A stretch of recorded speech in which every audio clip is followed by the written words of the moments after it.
మేము రాష్ట్ర ప్రజలకి ఈ ప్రతిజ్ఞ చేస్తున్నాం. 3 కాలాల ప్రకృతి ఆశీస్సులతో, తరగని సహజ వనరులతో, సుదీర్ఘ సాగర తీరంతో సకల సంపదలకు నెలవైనది ఆంధ్రప్రదేశ్.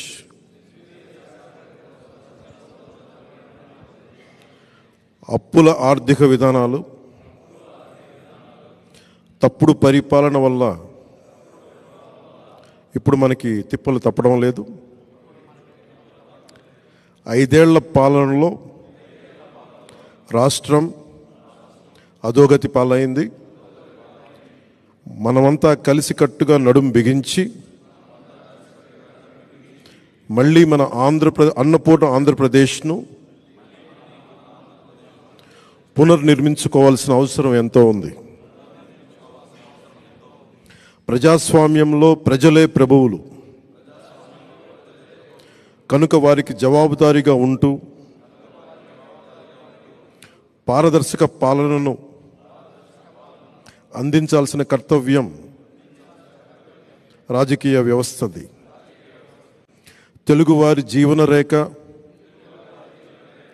పోలవరం పూర్తి, నదుల అనుసంధానం, సామాజిక న్యాయం, యువతకు విద్య ఉద్యోగ అవకాశాలు,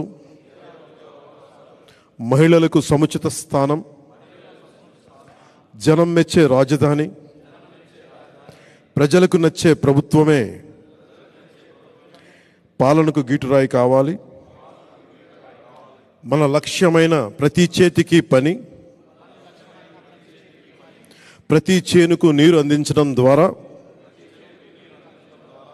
వలసలు, పస్తులు లేని వికసిత ఆంధ్రప్రదేశ్ ఆవిష్కరణకు భూమిక సిద్ధం చేయటమే మనందరి ఉమ్మడి బాధ్యత. ఇందుకోసం వచ్చే ఎన్నికల్లో తెలుగుదేశం, జనసేన, బీజేపీలతో కూడిన ఎన్డీఏ కూటమి గెలుపే కర్తవ్యంగా కృషి చేస్తానని, మన పార్టీ నియమ నిబంధనలకు కట్టుబడుతూ